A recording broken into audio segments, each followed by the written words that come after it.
Hi, Kerry here again with a new video for you. It's been a little while since I sat in front of the camera and did this, so a few things to check off today. Now, it is the 30th of March 2021, and where I am in Christchurch, New Zealand, it's a bit of a dreary, grey, overcast day. Not too cold yet, but you can tell where the weather's heading, and within a couple of weeks it'll probably be raining and chilly, so that's where I am.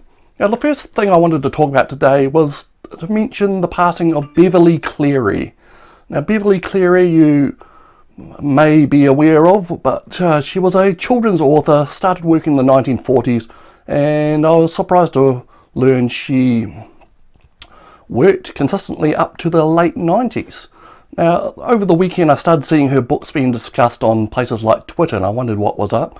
But it wasn't until yesterday that I looked on Metafilter and found that she had passed away. She died at a few weeks short of being 105 years old. So that's a good innings by anybody's level. So I just wanted to make mention of her because I have a very distinct memory of one of her books making a difference to me. And when I think about it, I can probably place it at a time possibly around 1981. I'll go back to why I can remember that in a moment. So Beverly Cleary wrote a lot of children's books, or young persons, some young adults that we'd call them today, and I think around 1980, 1981, I was about 9. One of my teachers must have read us a section of one of Beverly Cleary's books in the class and encouraged us to find her work in the library and have a read of it. So I did exactly that, and I found there was multiple books, and I got stuck into them, and she created an entire universe set around the children who lived in a small neighborhood in the American city of Portland, Oregon. And the thing that she did, which kind of blew my mind at the time, was that one book would concentrate on one person, one child, say Henry, and really minor character in the Henry story would be, say, Ramona, who was like a 4-year-old at that time. Then you'd pick up another one of her books and it was all about Ramona, now age 6 or something, going to her first class. And Ramona would be the centre of the story, and everyone else would be minor characters. And she created an entire universe, like I said, among these small kids. And it was kind of mind-blowing to me at the time. It really was my first experience of like a shared universe, or an expanded universe between books that didn't have to be always seen from the same character's point of view. Now, I haven't done much research into what books of hers I actually read, and I was surprised to see that she was writing the Ramona Quimby books from 1950 up until the 1990s, and they always seemed a bit timeless to me, so I'm sure she managed to keep them that way. That's kind of, as soon as you start dropping words about gadgets and fashions of the time, you know, that will date your book badly, and she seemed to have the skill not to do that. And Ramona was the main character I mentioned. Most of the books I read were from her point of view, and she had an older sister she called Beezus, which was her way of saying Beatrice when she was a small child, and there was a boy called Fudge, and there was Henry, a kind of older boy in the neighbourhood, and on it went like that. There was nothing dramatic or shocking in the Ramona books. It was basically a slice of domestic life, lower middle class life. She didn't do any great heroics. She just tried to get by school, pressures of school and family, and her parents were not the perfect couple that you might have seen on television or the movies at that time. They argued, they had trouble with money, and it all filtered down to Ramona and her sister, and with the way kids saw things in that world. And to me that was a revelation, as I'm about to say, that things were a bit unstable in my world at that time. In 1981, my grandmother's husband, my grandfather, got up in the middle of the night one night, decided he'd have a drink of milk from the fridge, picked up a glass to fill with milk, and then suddenly died from a massive heart attack.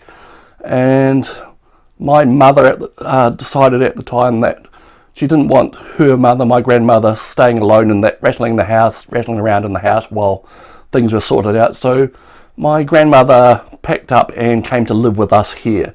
And as our rooms were a bit packed at the time, there was a great shuffling around of all the kids, and my grandmother basically moved into my room, and I ended up sleeping in a humongous double bed for the first time in my life.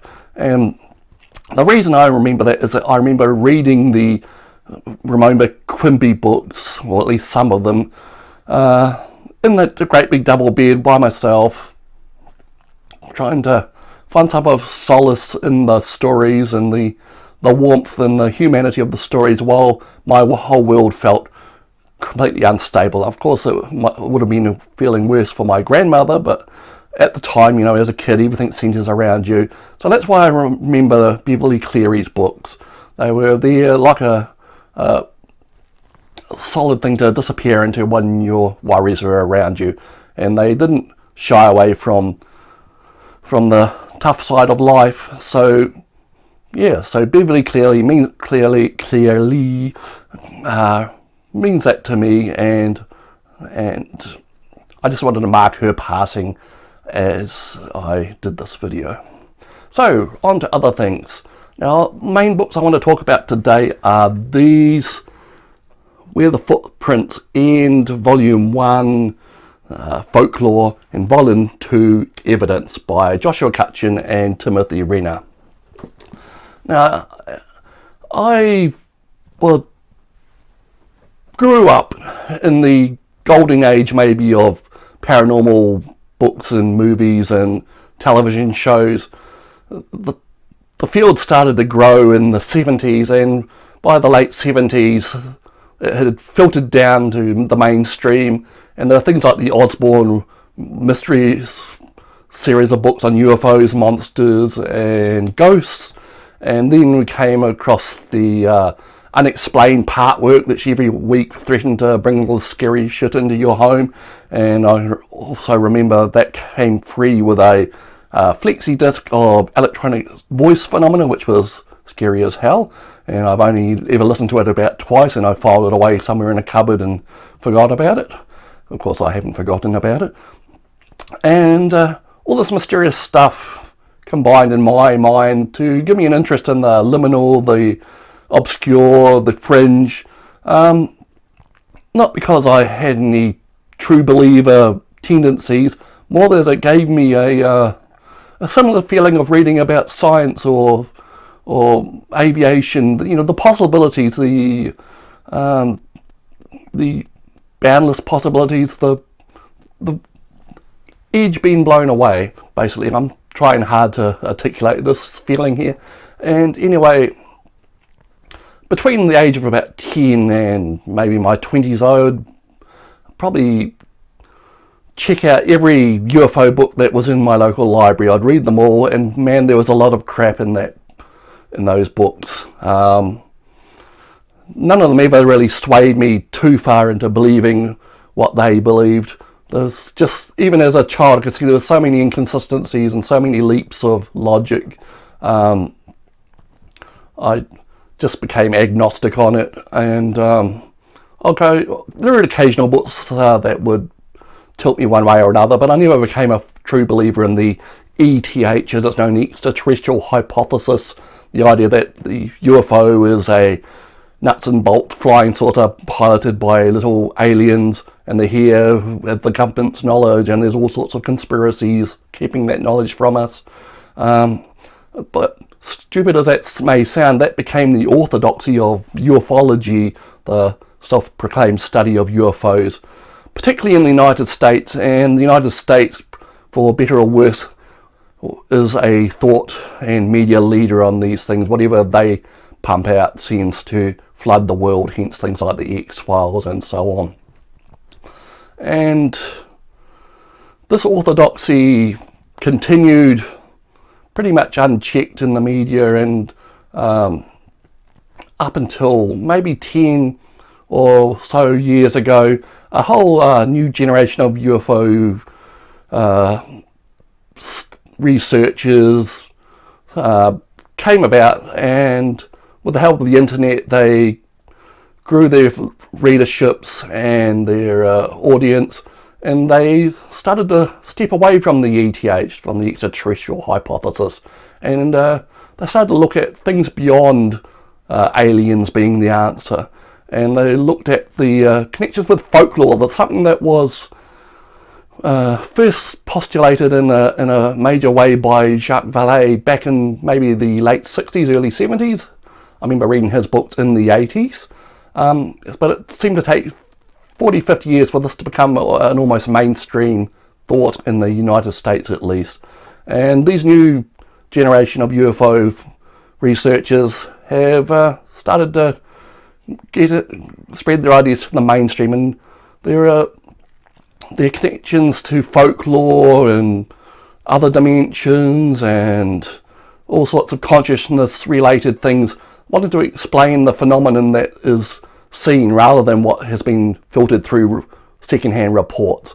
And they're interested in the people themselves who see these things, why they see them, and the sociological side of things. And this kind of gels with my own thoughts about the subjects. There's three things that have interested me. I have personal dealings with the mental illness situation, and there is folklore, and there is ufology, and all three of them, there seems to be a similar dynamic going on there. You can look back to, I think there was a famous book called The Heirloom Gang, later republished as The Influencing Machine, which shows a paranoid schizophrenic in the late 18th century who started talking about the technological devices used to influence the minds of himself and others. And I can see that as a direct connection to the paranoid rantings of people who've involved in the ufology area. And also there are of course connections to folklore, the people who report fairies and demons and what have you, and similar things influencing. I think there's something going on there that I can't quite articulate on this video right now, but there's a connection. There's some type of feedback link which is triggered by something either external or internal in a person, something that overrides some type of thinking and leads to other thought. And it's always been with us, I believe, and it changes with the technological culture in general. So having said all that, I'm now going to talk about Bigfoot. Now, Bigfoot's never been a major interest of mine. The Yeti, Sasquatch, Bigfoot, it's always in those unsolved, unexplained books over the years. I never really took a great interest in it. I thought it was pretty rare, actually, rarer than I've since discovered in these books that I'm mentioning. And anyway, this new wave of researchers in the ufology, it seems to have seeped across into Bigfoot research. And there's websites, podcasts, whatever. Now, and they're thinking beyond the orthodoxy in the Bigfoot area. Now, the orthodoxy there is that Bigfoot is a unknown hominid species, flesh and blood, that what you can basically go out and try and hunt. Now, the main postulation of these, where the footprints and books are, that plenty of Bigfoot witness accounts, and there's many more than I had ever believed that had happened. A lot of them, the people report strange events, lights in the skies, vocalizations, noises, premonitions, poltergeist type activity, all sorts of paranormal connections to Bigfoot events, both before, during, and after they actually see the big hairy fellows. And the first book, subtitled Folklore, basically gives a few case studies and then delves into various tropes which seem to be common to Bigfoot witness accounts, and it kind of cross-references them to various folklore from both Eastern and Western and Native American. The co-author Joshua Cutchin is has previous experience of this. I've got a couple of his previous books, The Brimstone, Deceit, and Thieves in the Night, where he does similar research to find connections between folklore and modern paranormal reports. Thieves in the Night kind of finds links between alien abduction reports and the fairy lore of Western Europe and beyond. So that folklore discussion basically covers the rest of the first volume. Second volume veers away from the folklore.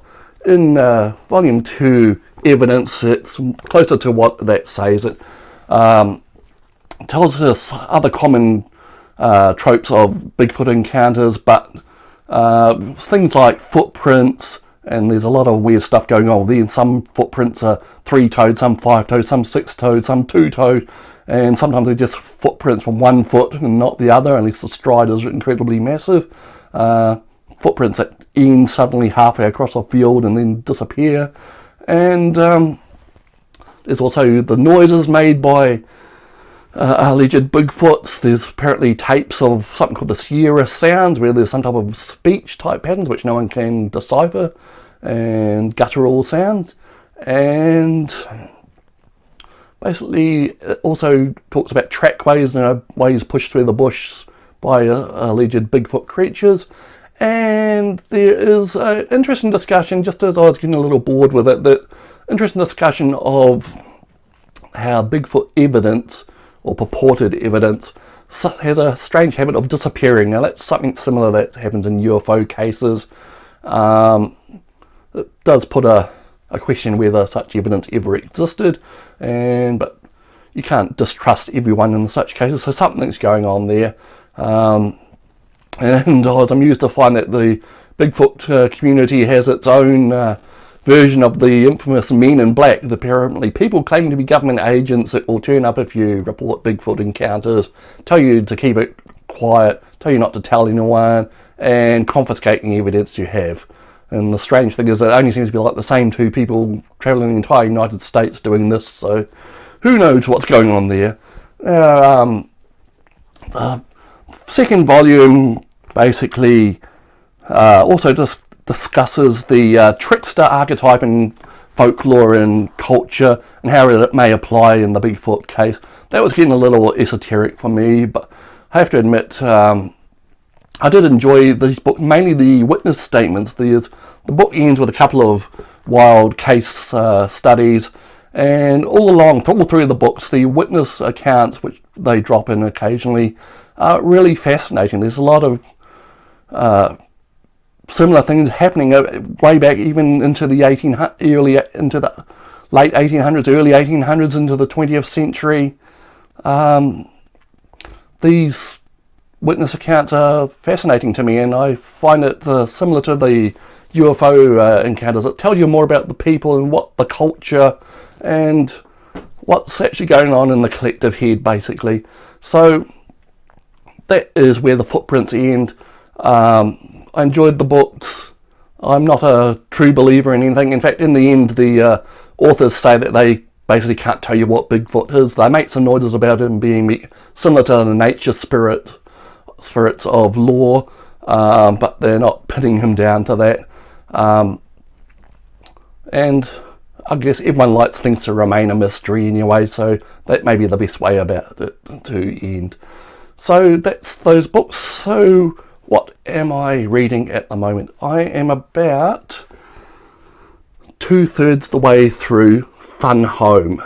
Started reading this last night. It's a little different than I expected. I thought it was going to be more crazy hijinks in the funeral home, but turns out it's mostly about the author and her father, of course. That's what it's advertised as anyway. I usually would read a graphic novel in one go, but I was feeling a bit tired last night, so I stopped at about the 2/3 mark. I'm enjoying it. The art's pretty good. The story's pretty good. She's obviously sat down and thought a lot about this, about the strange things that happened, her father's death, and all that came out afterwards. So that's one to enjoy if you're into autobiographical graphic novels. It might be a small niche, but it's something I've read quite a few of in the recent times. So that's all for now. We're reaching the 20-minute mark, so I'll end this here, and thank you for watching. Subscribe if you like this, and we'll be seeing you next time.